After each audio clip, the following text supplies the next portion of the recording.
All right, more legal talkers on the docket right now. Amanda Knox's parents charged with libel.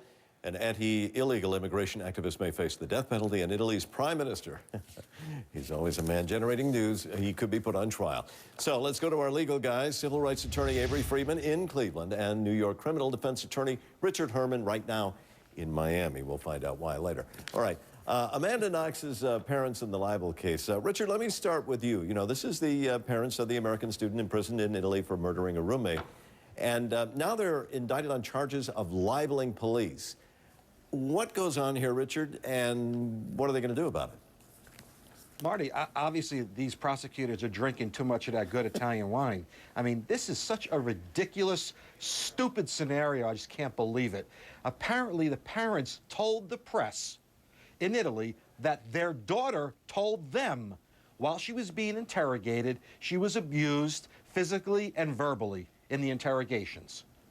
Based on that statement, the parents now have been indicted for defamation, and they're actually going to go to trial by some ridiculous trial court in Italy. This is truly, Marty, a ridiculous abomination. Avery, let me tell you this. This is apparently what the parents have forgotten, that they're not in the good old U.S. with Yeah, you know the First Amendment over there in Italy. I mean, those guys, the prosecutors are indicting novelists and bloggers, and now they indicted mom and dad. Look, they're going to go to trial by some ridiculous trial court in Italy. This is truly, Marty, a ridiculous abomination. Avery, let me tell you this. This is apparently what the parents have forgotten, that they're not in the good old U.S. with yeah, you know the First Amendment over there in Italy. I mean, those guys, the prosecutors are indicting novelists and bloggers, and now they indicted mom and dad. Look, the best advice anyone can give Mr. and Mrs. Knox is don't get on a plane to Italy. They're, you know, what's going on there, as Richard said, is that the prosecutors are going after everybody. So, unfortunately, they're not going to be able to sit with their daughter as this case proceeds. All right, well, I want to move on to Arizona, and an Arizona jury, that is, will soon decide the fate of an anti-illegal immigration activist. She's convicted, that is, of killing a Latino man and his 9-year-old daughter during a vigilante raid in Arizona. Shauna Ford is the woman who's been convicted. And there are 2 counts of murder here. Should she get the death penalty? Avery, start with you. Yeah. The jury had an opportunity to consider all the evidence. She was the one that set up the scheme to bust into the trailer to basically shoot these people as far as the evidence was concerned.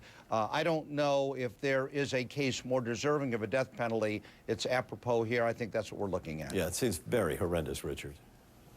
Yeah, she's one of the 3 participants, Marty, and whether she pulled the trigger or not, whether she was in the car outside waiting, she got convicted of this murder.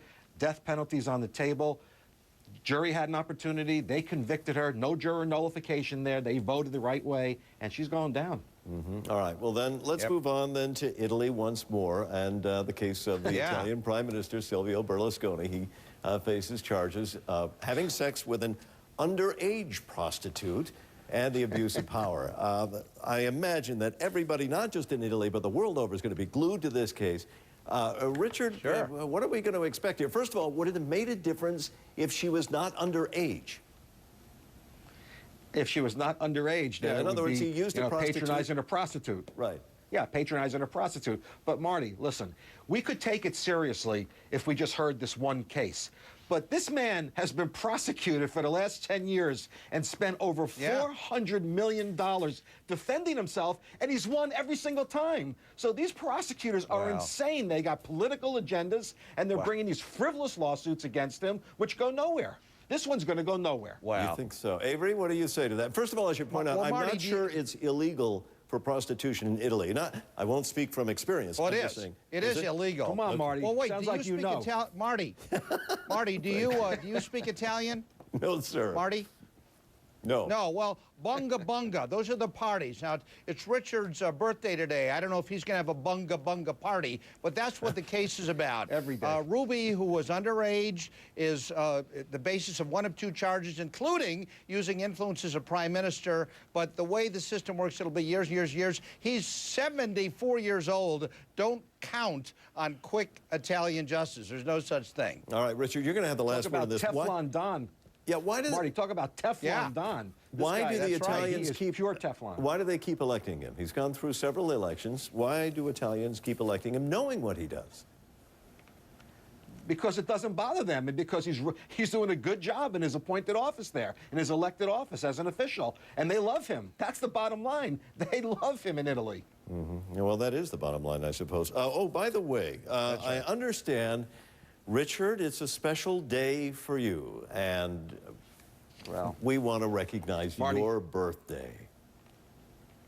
Marty, thank Oh. you. You know, 2 years ago, I was lying in a bed with acute leukemia dying, and here I am with my friends, you guys, and I'm going swimming now. So life is good. It's trippy, but it's very good. Way to go, man. Way Yeah, to go. that is. That's wonderful. Richard Thank Herman, you. thank you very much. Avery Thank you. Freeman, thank you very much. Happy birthday, by the way. And thanks for uplifting us after some not so uplifting stories with your own personal one. Thank you. Thank you, Marty. Thank you, Avery. Take care. Thank you, CNN.